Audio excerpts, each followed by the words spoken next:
proficient teachers.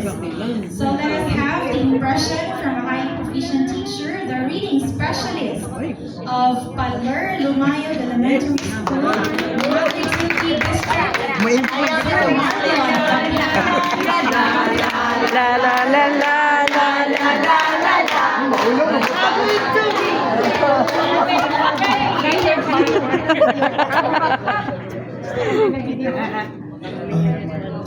I do not know if I am going to continue my impression because may tribute ganun na.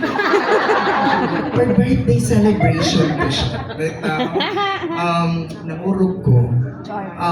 For how many years I did not give any impression. Namurog ko. Lagi pa, ingon pa daw nga, ingon nga basing week, di ba? So, yan. So, kulang kita. Laban self. Laban. Okay, wala ni kabalo ako mga kauban kay na-pressure ko ilahakins paron. Dali mo diri Ma'am Lilibel. Kay magmamamiya ta. Bitaw, charot lang yun siya. Okay. At first, I must admit, I walked into the seminar with a cloud of doubt and a heart full of questions. But when I looked, the familiar faces like Serpent, Ma'am Honey, Ma'am Povera, Ma'am Bing, and Sir J, hindi pala ako nag-iisa. As a new teacher in Key Stage 1, the thought of teaching struggling readers felt more like a burden than a calling. How do I ignite love for reading in children who see it as a daily battle? How can I turn blank stares into bright eyes of wonder? But as the seminar unfolded, so did my heart.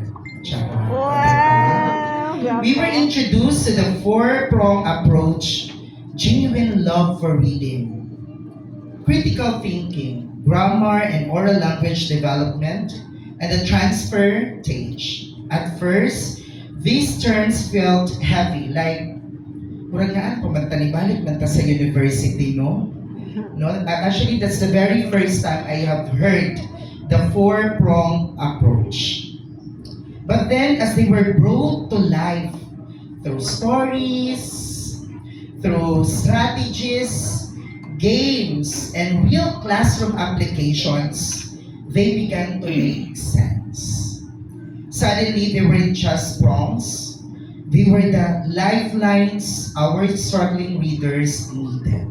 Naminaw din si Ma'am Janine, magpa-Gcash ko niya. The turning point came when we explored how phonics can be fun. Diba?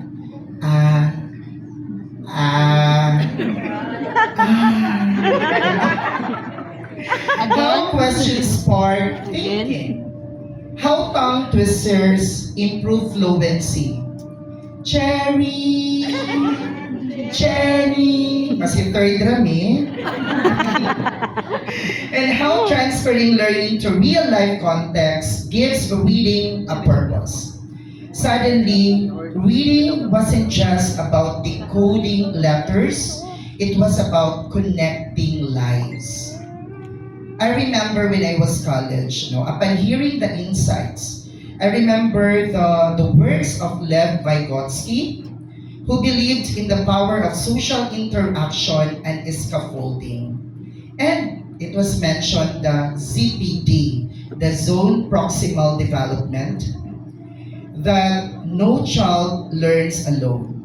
The John Piaget stages of cognitive development help me understand where my learners are and how to meet them there. And Louisa Mose, with her emphasis on the science of reading, gave me hope that there's always a method to the magic. What once felt overwhelming become empowering. Now I see my learners not as a struggling readers, but as emerging readers, waiting for the right spark, the right voice, and the right teacher who believes. The seminar did not only change the way I plan my lessons, it changed the way I see myself as an educator. It gave us the new ones, the most beautiful gift, the clarity, the courage, and the compassion. To all of us who are new in this journey, Ma'am Hani, let us be the gentle hands that guide struggling leaders. Let us be the reason they fall in love with words. Let us remember that behind every child who struggles to read is a teacher who refused to give up. Yes. Let's bring the four-pronged approach into our classrooms, into our hearts, and into the future of every learner we touch. This is our call to action. Dapat ko naka-remember sa kung gani movie na Legally Blonde. Katong nag-speech siya. Na-inspire ko sa iya. No?